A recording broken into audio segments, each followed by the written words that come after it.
We'd like to thank y'all for coming out. Welcome to the experience. This is some of the hottest local talent in Grand Rapids and the surrounding areas. We appreciate y'all time, y'all money. We about to get y'all money's worth. Up first, I'd like to thank my brother Myrick, who's our host for this evening, also our producer for this show. I'd like to thank my partner, Speedy, Whopped Up Speedy. I don't know where my other partner is, Chili. I don't know where Chili is, but my other partner from Barcode Chili, they put this event together. If y'all don't know me, I'm Alfie the Great. I represent Gunruunited, so we about to get it on. Up first, it's a beautiful sister. She does spoken word poetry. That's our little sister, Bri Maye. Y'all show some love and respect.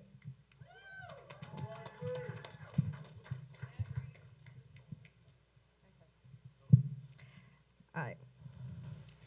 This is a $20 bill, and this is a pack of Skittles. And last but certainly not least, my skin tone. Few of the things that have been the cause of an innocent death. A man screaming, I can't breathe, it wasn't me, I didn't do anything, were the only words that he could utter to plead for help with his last breath. The defendant has been found guilty. See, if you're black, you're lucky if you even make it this far. And if you step out, you are not going to step back into that car because they will unlawfully search you and your vehicle, and then they hit you with the, see, this is how we perceive it. You have the right to remain silent. Anything you say can and will be used as an excuse of you resisting arrest, and we probably will shoot. You are a threat to society because people who look like you are all dangerous until you are dead and it is proved otherwise. You have the right to an attorney. If you cannot afford an attorney, one will be given to you free of charge. And you have no other choice but to understand what has been said. And if you look anywhere else, I'm thinking you're trying to devise a plan to escape. See, I may have the gun to take your life, but in your presence, I'm afraid. You move now, I'm enraged, and I will shoot you to the ground. And when they ask why, I would simply say it was a mistake. I mean, he's a white man. What are they going to think? See, despite the evidence, the outcome has already been decided.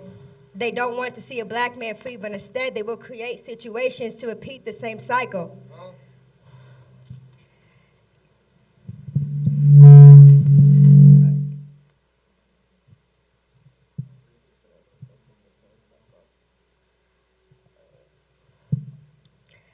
So get on the ground, and I need you face down. So when I go back to the office, I will be showered with gifts and love and be a media celebrity because it is one more harmless man off the street I just donated to charity.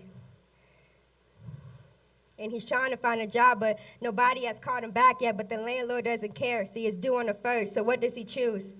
And next thing you know, now he's hood rich with icy chains, fits, and designer belts. And he carries that stack of money because to him it's the best feeling that he's ever felt.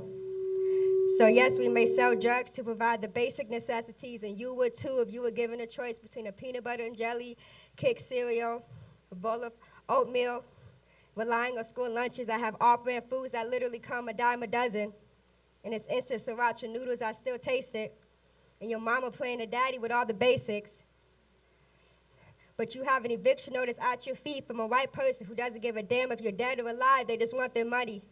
And with that comes the consequence of that young man not making it to graduation because he is in incarceration, needing validation that this orange suit, gray bricks is his new chain in reality. See, COVID-19 and a vaccine is what the world is begging us to fear, but that Minnesota cop was on the force 19 years until he murdered George Floyd, foot on his neck, pinned to the ground while the officer stood high and mighty and took his life. But you know, I'm just black, so who are we? I thought it was a taser. See, to me, that excuse is so lazy because you press a button for a taser, not a gun. You literally have to pull it out, put your finger in a slot, cock it back and fire, and don't forget it's a loud noise that follows. And you mean to tell me that you shot the wrong weapon repeatedly until he fell to his knees? See, it's as simple as if you don't know the difference, then you shouldn't be in charge of protecting us. If that's the case, then all we ask is to know the difference between a brush and a gun, a phone and a gun, reaching for license and registration, which you have requested from me, and a gun. Know the difference between the innocent and the guilty. See, we scream for you to understand, but you can't hear it over the lack of consequences for your actions, right? See, this world is so unsafe, and African American created the home security system. but the color of the inventor does not decide if you use them. From the automatic elevator doors, dryer, peanut butter mop, toilet stroller, all created by a race that they want you to despise and hate, but we are so creative, we were resourceful slaves. So you will use our ideas and take our souls and leave us there to paint the sidewalk until our veins are cold how so? See, it wasn't until 1863 when our ancestors were free, and maybe systematically, but mentally we are chained and bound by our hands and knees. They wouldn't let us get the white education so we could have the possibility of white collar. Instead, we received torn books with missing pages and labeled drinking fountains, so we were blue collar like our father's father.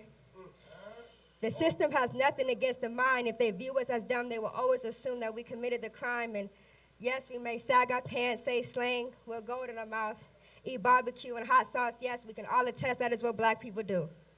Like you dress your kids up for Easter, go golfing, go to college, and you may not season your food, and you may call me racist for saying that.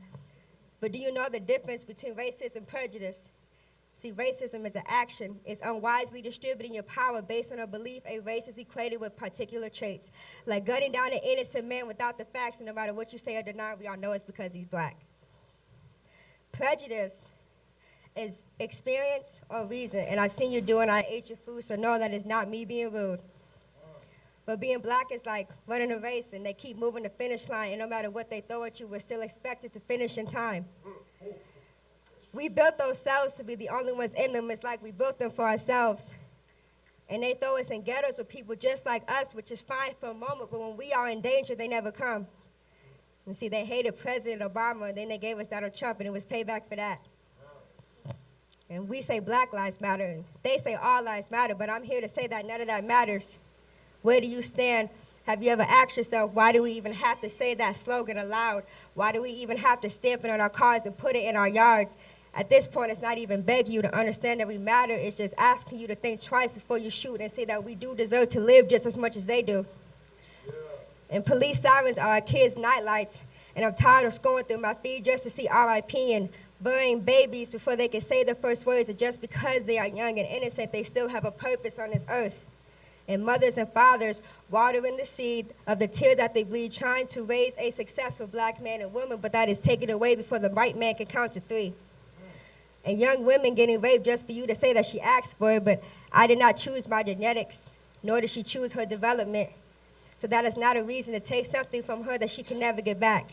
And I should wear what I want in peace without a man seeing it as a chance to fulfill his sexual desire because of my slight fitting and cropped attire. See, I'm black regardless, but it's what I cover myself up with is what makes me a thug, right? Like having dreads or tattoos does not mean that I use drugs, even though statistically speaking, I probably do. But that does not mean I am a criminal. But my dreads and tattoos is an expression of my life story, and I'm here to tell the visual.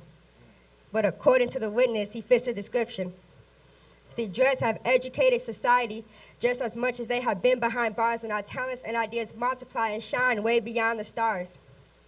So all I ask is, can I wear my dreads?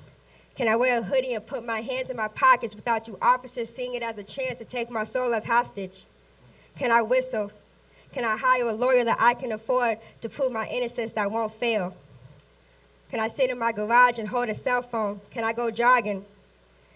Can I sleep in my own apartment in peace? Can I buy a pack of Skittles? And I have one more question that we all need answered. Can I breathe? Y'all give it up for her, man. Come on, show some love for her. Bri Maye, y'all.